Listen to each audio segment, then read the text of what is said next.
Hello ವೀಕ್ಷಕರೇ, ನಾನು ಹೇಳಿದ್ನಲ್ಲ ಆ ದೇವಸ್ಥಾನ ಕೆಂಬಾಳು ಗ್ರಾಮದಲ್ಲಿ ಬರುವಂಥದ್ದು. ತಾವೀಗ ಏನು ನೋಡ್ತಾ ಇದ್ದೀರಾ ಅದು ಶ್ರೀರಾಮನ ದೇವಸ್ಥಾನ.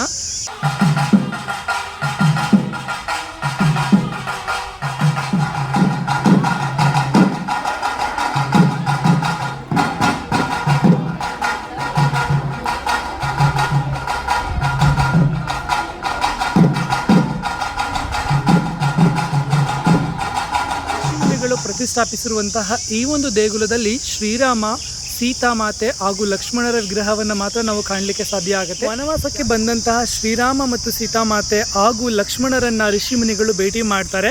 ಆ ಒಂದು ಸಂಕೇತವಾಗಿ ಆಂಜನೇಯನನ್ನು ಅವರು ಇನ್ನೂ ಮೀಟ್ ಮಾಡಿಲ್ಲದಿರೋದ್ರಿಂದ ಅವರ ವಿಗ್ರಹಗಳನ್ನು ಮಾತ್ರ ಇಲ್ಲಿ ಪ್ರತಿಷ್ಠಾಪನೆ ಮಾಡ್ತಾರೆ. ಈ ಒಂದು ದೇವಸ್ಥಾನ ವೀಕ್ಷಕರೇ ಕೆಂಬಾಳು ಗ್ರಾಮದಲ್ಲಿ ಕಪಿಲಾ ನದಿಗೆ ಸಮೀಪದಲ್ಲಿರುವಂಥದ್ದು. ಇದು ಇಂದಿನ ಕಾಲದಲ್ಲಿ ಹುಲ್ಲಿನ ಮನೆಯಲ್ಲಿ ಈ ಒಂದು ದೇವಾಲಯವನ್ನು ನಿರ್ಮಾಣ ಮಾಡಿರ್ತಾರೆ.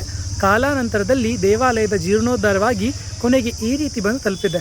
ಸೊ ಈ ಒಂದು ದೇವಾಲಯಕ್ಕೆ ವಿಸಿಟ್ ಮಾಡಬೇಕಿದ್ರೆ ವೀಕ್ಷಕರೇ, ಮೈಸೂರಿನ ಒಂದು ತಾಲೂಕಿನಲ್ಲಿ ಕಂಡು ಬರುವಂತಹ ಕೆಂಬಾಳು ಗ್ರಾಮದಲ್ಲಿ ಈ ಒಂದು ಶ್ರೀರಾಮನ ದೇವಾಲಯವನ್ನು ನೀವೀಗ ನೋಡ್ಬೋದಾಗಿರುತ್ತೆ.